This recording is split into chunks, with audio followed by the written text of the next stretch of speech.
अगर मैं आपसे कहूं कि आपकी जिंदगी की सबसे बड़ी समस्या डर नहीं है, बल्कि वो है जो डर को देख रहा है, आज का विज्ञान यही रुक जाता है। नमस्कार। आज हम एक बहुत ही दिलचस्प सफर पर निकलने वाले हैं। एक ऐसा सफर जो बाहर की दुनिया से शुरू होकर हमारे मन की गहराइयों तक जाएगा। और इस सफर में हमारे गाइड होंगे विज्ञान, बुद्ध और ओशो। जरा सोचिए, विज्ञान ने हमें क्या नहीं दिया है। आज हमारी जिंदगी कितनी आसान हो गई है। हमारे हाथ में ये जो टेक्नोलॉजी है, जो दवाइयां हैं, जो हमारी जान बचाती हैं, ये सब कुछ विज्ञान की ही तो देन है। मतलब इसने हमारी बाहर की दुनिया को तो पूरी तरह से बदल के रख दिया है ना? लेकिन एक बहुत बड़ा लेकिन है। एक सवाल है जो परेशान करता है। अगर बाहर सब कुछ इतना अच्छा है, इतना आरामदायक है, तो फिर अंदर इतनी बेचैनी क्यों है? क्यों आज का इंसान इतनी सुविधाओं के बावजूद अंदर से खाली महसूस करता है? और बस यहीं से हमारी असली खोज शुरू होती है। तो चलिए थोड़ा और गहराई में चलते हैं। देखिए, विज्ञान की दुनिया कमाल की है, इसमें कोई शक नहीं, पर उसकी भी एक लिमिट है, एक सीमा है। विज्ञान ना एक तरह से बाहर की दुनिया का एक्सपर्ट है। वो चीजों को तोड़ेगा, मापेगा, एनालाइज करेगा और पूछेगा, अच्छा ये चीज क्या है, ये काम कैसे करती है?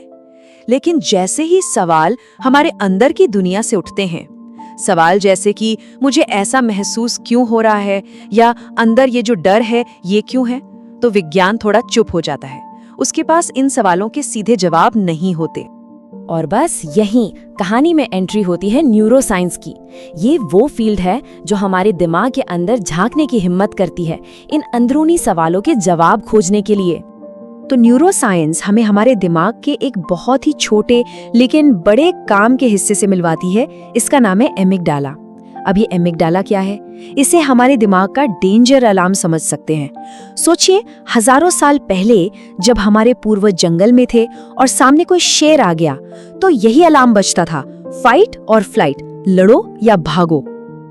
अब कमाल की बात यह है कि आज हमारे सामने कोई शेर तो नहीं है, लेकिन हमारा दिमाग वो आज भी वैसा ही है।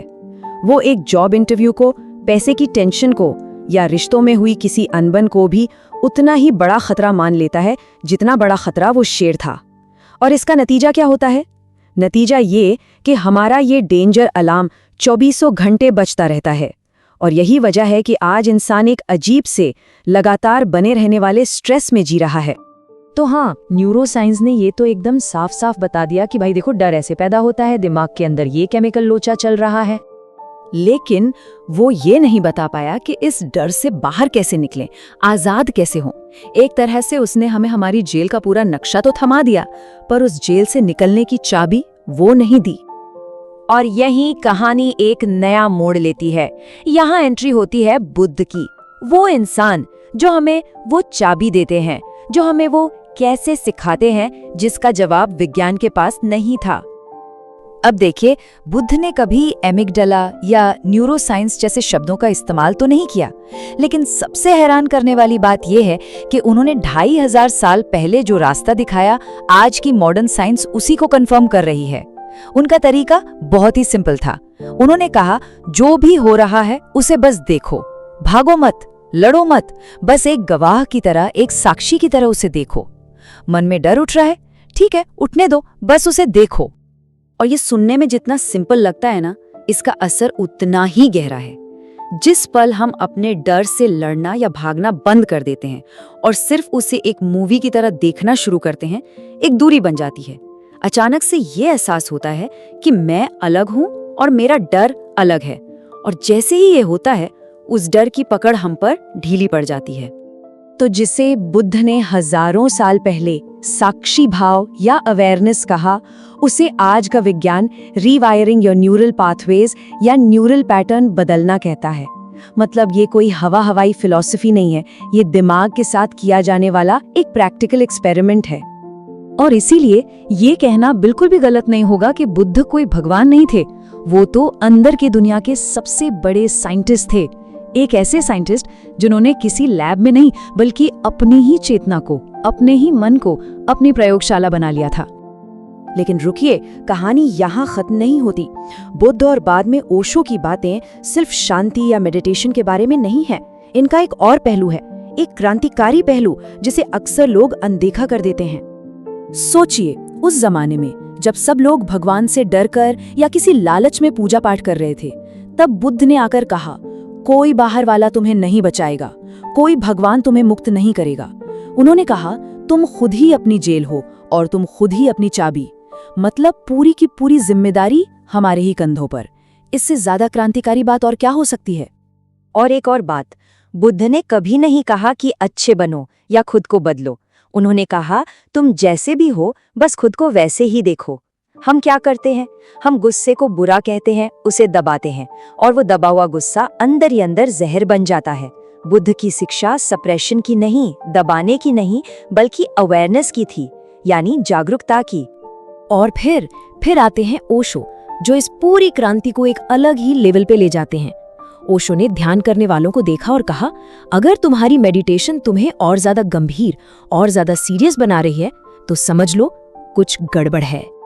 ओशो के लिए असली ध्यान का नतीजा पत्थर जैसी खामोशी नहीं, बल्कि एक उत्सव है, एक सेलिब्रेशन। वो कहते थे कि अगर अंदर सच में शांति उतर रही है तो चेहरे पर उदासी क्यों होगी? चेहरे पर तो हंसी होगी। जिंदगी एक बोझ की तरह नहीं, बल्कि एक खेल की तरह लगेगी। तो चलिए अब इन सभी धागों को जोड़ते हैं और देखते हैं कि पूरी तस्वीर आखिर बनती क्या है। तो सार क्या निकला? विज्ञान वो हमें सिखाता है कि बाहर की दुनिया को कैसे बदला जाए। बुद्ध वो सिखाते हैं कि अंदर की दुनिया को कैसे देखा जाए। और ओशो वो सिखाते हैं कि अंदर की दुनिया से डरना छोड़कर जिंदगी को हल्का पुल्का कैसे बनाया जाए। इससे समझने का ये एक बहुत ही खूबसूरत तरीका है। विज्ञान बाहर की दुनिया का बादशाह है, इसमें कोई शक नहीं, लेकिन बुद्ध और ओशो वो भीतर की दुनिया के सम्राट हैं।